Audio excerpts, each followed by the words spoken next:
Et oui, un peu plus tôt cette fois-ci les amis. Et salut à toutes et à tous, c'est donc moi Vanny, votre guide à travers les méandres des projets, de la culture et de vos carrières artistiques.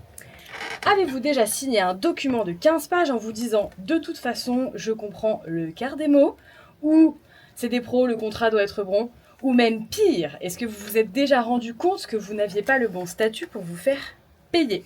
Si oui, vous êtes au bon endroit. Bienvenue dans le kit de Survie Mana, la chronique qui va vous donner les outils pour organiser votre carrière comme une pro. Chaque semaine, on décortique un outil indispensable pour gagner du temps, éviter la surcharge de travail et vous concentrer enfin sur l'essentiel, votre art. Aujourd'hui, on parle un peu de droit. Plus précisément, on va parler de 5 contrats que vous allez croiser dans l'industrie du spectacle vivant. Ils s'inscrivent dans la logique de contrat, donc dans une branche spécifique du droit. On y ajoute une touche de code de la propriété intellectuelle ou de droit du travail, et hop là, nous voilà dans la jungle juridique de notre beau secteur. Pas de panique, on va débroussailler un petit peu tout ça. Les deux premiers, on en entend parler fréquemment, c'est la coproduction et la co-réalisation.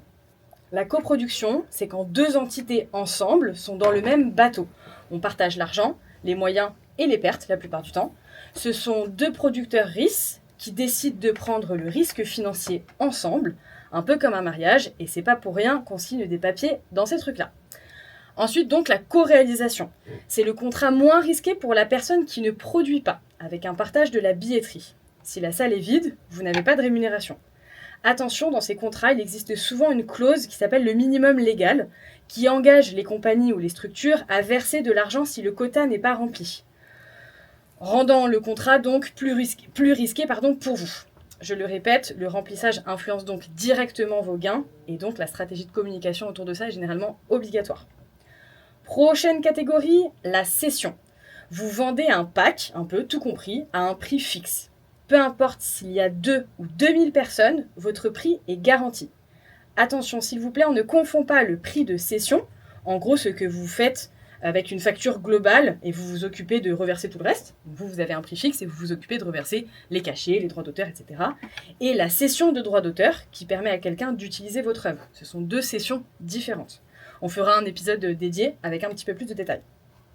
Quatrième type de contrat, celui qu'on signe avec le diffuseur ou la diffuseuse. C'est la personne qui vend à votre place. C'est un peu comme le commercial de la culture, finalement. La plupart du temps, il y a un prix d'entrée fixe, puis une commission à chaque vente. Vraiment un peu le même fonctionnement que les commerciaux dans d'autres secteurs. Petit dernier quand même, parce que c'est important, mais c'est surtout parce que c'est le faux ami des contrats, parce que c'est le contrat de travail, qui est un grand classique, c'est donc le salariat dans la culture, qu'on retrouve la plupart du temps sous le nom de cachet. Souvent, c'est associé donc au régime d'intermittence, qui est un régime d'assurance chômage. Ces contrats, ce sont des contrats à durée déterminée d'usage, les fameux CDDU. Ils permettent une protection sociale et ne nécessitent pas de structure juridique. Tous les autres contrats demandent à avoir une entité administrative dédiée. Pareil, on fera un épisode plus complet, mais on fait attention, si on n'a pas de structure juridique, la seule possibilité, c'est donc le salariat. Alors Chanel, quand même, petite question. J'en ai deux. Quel est le truc le plus flou qu'on t'ait proposé de signer, où tu t'es dit « Wow, qu'est-ce que c'est que ça ?» Et est-ce que tu as déjà osé négocier des clauses avant les signatures ?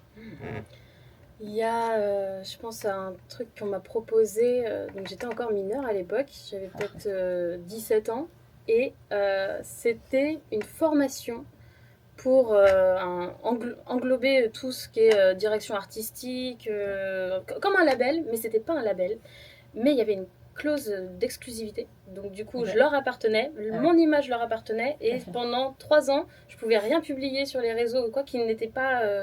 Associé à eux. exactement, voilà. Ok. Donc louche, déjà. Ouais. Carrément louche. Oui. Et puis en fouillant un peu, on a vu un peu quand même que même leur pub et tout n'était pas étant mensongère et tout, Ouais. alors que ça ressemblait vraiment à une institut, quoi. C'était un truc assez pro et tout, mais des contrats mais qu'on ne devrait pas pouvoir proposer. Donc voilà, Ouais. ça arrive. C'est pas évident les contrats. En plus, c'est un vocabulaire vraiment très technique. Complètement. Je vous fais un petit récap du jour comme d'habitude. Donc, un contrat, ça détermine votre fonctionnement, votre part dans la prise de risque et votre rémunération. Apprenez à faire la différence donc entre coproduction, co-réalisation, diffusion, salariat et prix de cession. Et surtout, pensez à vérifier d'avoir le bon statut juridique avant de signer. Si vous avez besoin de plus de détails, ça tombe bien, c'est aussi le sujet de notre dernier carrousel sur Instagram, avant-dernier carrousel sur Instagram, donc @vimanaparis. et surtout le sujet de notre mini-formation en ligne gratuite demain 19h30. Lien d'inscription en bio, Vimana Paris à nouveau. On se retrouve la semaine prochaine dans le kit de Survimana pour un nouveau décortiquage. Et n'oubliez pas, viser la lune, ça ne fait pas peur, mais le tribunal judiciaire de Paris, oui. Alors ne signez pas n'importe quoi pour plaire à un producteur.